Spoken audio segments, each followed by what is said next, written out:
Treyarch just nerfed the Mangler spawn rate with Season 1 Reloaded. But was this nerf enough? Was it too much? Does this change ruin the Opal camo grind? I've got the stats and the graphs, so let's find out. As always with these analytical videos, be sure to check the chapters below to jump to whatever section you're most interested in. And you can jump to the end, skip all the fun stuff, and just see the results. In terms of how I tested out this change, I simply took a game of round 55 that I had before Season 1 Reloaded, and then I played a game after Season 1 Reloaded, and I counted the Manglers that I killed in each of those games. Now, obviously, the most scientific method of doing this would be playing 5 or 10 games to round 55 and counting up all those games and averaging them and all that stuff, I understand, but unfortunately, I only had 1 or 2 games pre-patch to go off of, so I didn't have a lot of pre-patch information. Plus, after doing the post-patch little stats here, as you'll see, the difference is staggering, so I think it's a good enough test as is, but just take this with a grain of salt. This is just one game from both before and after the patch. So here is my pre-Season 1 Reloaded game right here. You can see I wrote down how many Manglers I got per round. Here are all the rounds right here. I should also mention this was done on Liberty Falls because that was the simplest way to do this. And I know this chart can look kind of weird here. We're getting every once in a while, we get a Mangler right here, 2 in the 20s or something. And then right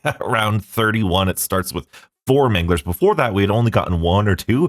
Boom, right away, around 31, we get 4. Around 32, we get 8, and then 6 and 5, 4, 9 Manglers at round 37. All the way working up through here, we got 11 Manglers on round 50, 10 on round 52. There's a lot of Manglers in here, and if you want a nice, beautiful little graph here, take a look at this visualization. This makes it really obvious, especially this graph here. I didn't know which one you guys would like better, but if you're just looking at the numbers, you can see right here, the first 30 rounds, you're only getting 1 to 2 Manglers, and as soon as round 31 hits, boom, you're in this separate category of more Manglers. And you can really tell the 2 different sections of or ranges of Manglers that they have. And then down here, we have the running total. And again, you can see it's just creeping up. This is all of them cumulatively. And you can see just the slope go way, way higher as soon as you hit, like I said, that round 30, 31 area. So that was really nice. I was thinking maybe in the back of my head, maybe it's not as bad as we thought, but no, 9 Manglers on round 37, 8 Manglers on round 32. It's insanity. It's insanity. 11 Manglers on round 50. That's crazy. Keep in mind those numbers because now post patch, I did a game and boop, there we go. We got a post patch. And this is where it gets interesting. Towards these early rounds, it kind of feels the same, which is about what we expect through the patch notes, because the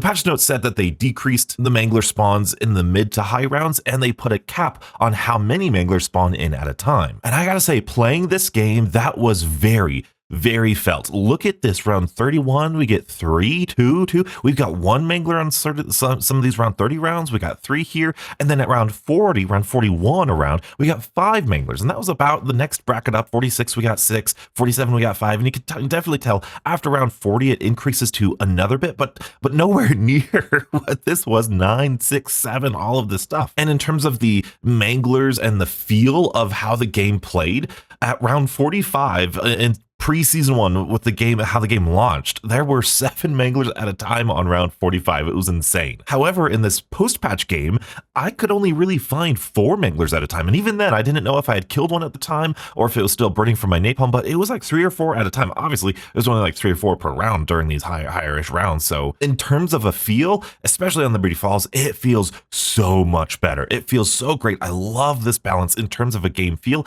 This is great. Here is how this new graph looks compared to the old one. In fact, let me do this. This is now just the post-patch. I took away the pre-patch here, so this is just the brand new Mangler rate here, and you can see it is much smoother. Yes, at round 40, you get 5, but look at this round 30, 31 here. Very smooth, very gradual. Round 45, you start getting a little bit more on average. It is much more natural, and like I said, just playing this game feels so much more natural in terms of difficulty. When you're here on round 50 and you get 5, or you're around 45 and you get 6, it is so much better than what we had earlier. And on 32, you get 8 or something crazy like that. So it feels a lot more natural. Here's the cumulative total here. You can definitely see around 45, we get back up to that slightly increased slope right here, but it is much more natural, much smoother progression. And that was, I believe, also in the patch notes. They mentioned something about smoothing out that progression, making it feel more gradual, and that is 1000% what they accomplished. Let's go ahead and bring back the pre-patch here so you can kind of see pre-patch, the old one is going to be in the blue. You can see how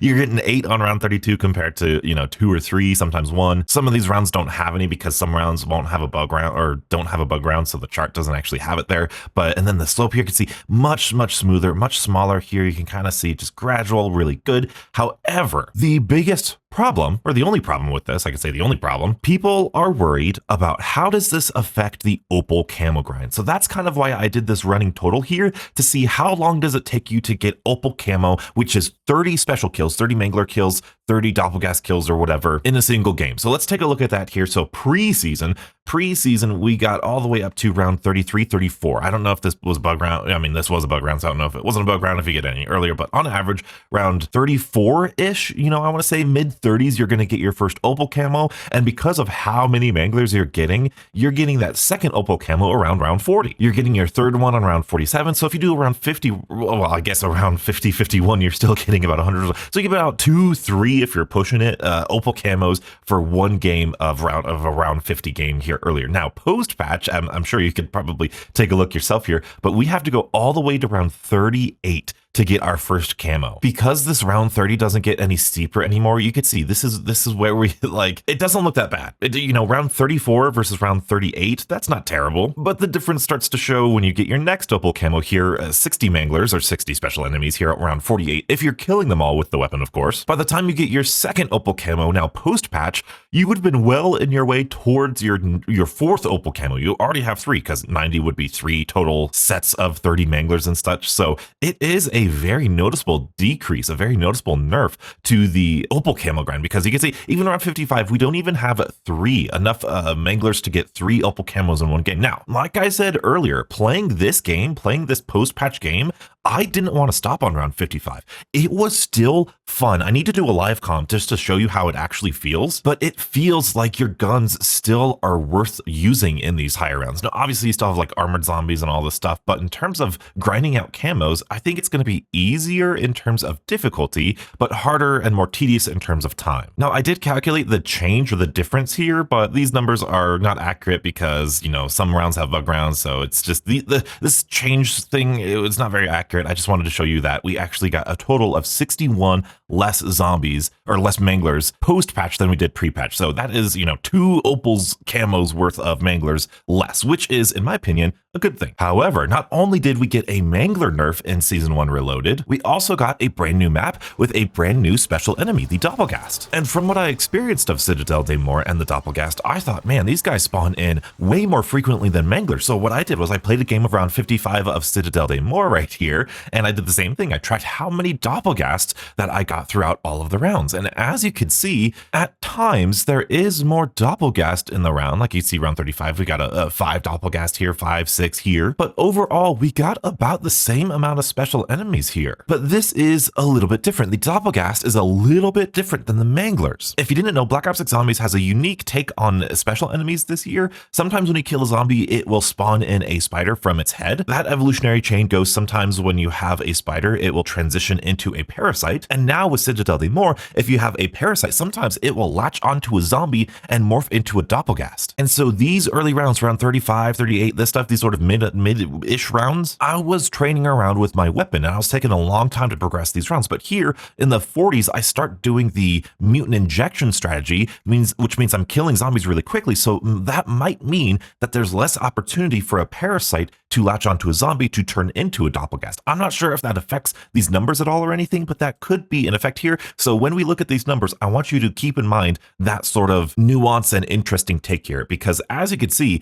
it's almost like blow for blow, 1 for 1, exactly like the Mangler nerf. And if you ask me, that's not a bad thing. It's not a bad thing. I very much like how the Doppelghasts feel it, like at least until round 55. I don't know about past that because, like I said, I didn't have any pre-patch past round 55. But in terms of difficulty and scaling and intensity, the game felt really good. All right, forget about these labels for a second here. The red one, Google Sheets is weird sometimes. This red one is now going to be the Doppelghast here. And you can kind of see how the Doppelghast kind of outpaced the Manglers, at least early on, like I said, because I think I was just letting the round progress a little bit, but then as I was killing them faster, they were falling more in line with where the Manglers sit at. So maybe if you're tired of Liberty Falls or Terminus, maybe go into Citadel de Mort and let those parasites turn zombies into Doppelghasts. So in terms of the Mangler nerf, it was very effective, and I am very happy with this change. It feels much more natural, much less frustrating, and I love it. And I am much more willing to sacrifice a mastery challenge that's supposed to take us a long time for a better game and a a better gameplay experience. So well done, Treyarch, this is really good. Small question for you beautiful people. I've gotten a couple comments saying that the white of this spreadsheet is a little bit too bright, so I installed this dark mode spreadsheet here. Do we like this better? I almost find this a little bit difficult to see at times, but I am a hardcore dark mode user, so I just wanted to ask you, is this better? Would you prefer it like this? I don't know, the colors kind of feel weird to me. Let me know in the comment section below. So what did we learn? First of all, there are substantially less manglers overall, at least until round 55. Second of all, and perhaps most importantly, there are less manglers at a single time. This is excellent for the counterplay of the manglers and having them not feel as overwhelming as they were before. Thirdly, this does result in a much more tedious Opal camo grind, but I'd rather have a good gameplay experience than a really fast camo grind. And lastly, the Doppelghast seem to spawn about as frequently as the post-patch manglers, but you might be able to increase that naturally by letting the parasites morph zombies into those Doppelghasts. As always, I'm going to link the spreadsheet in the description if you want to take a look at it or do your own tests. And if you want more data-driven zombies, be sure to check out this video and stay beautiful.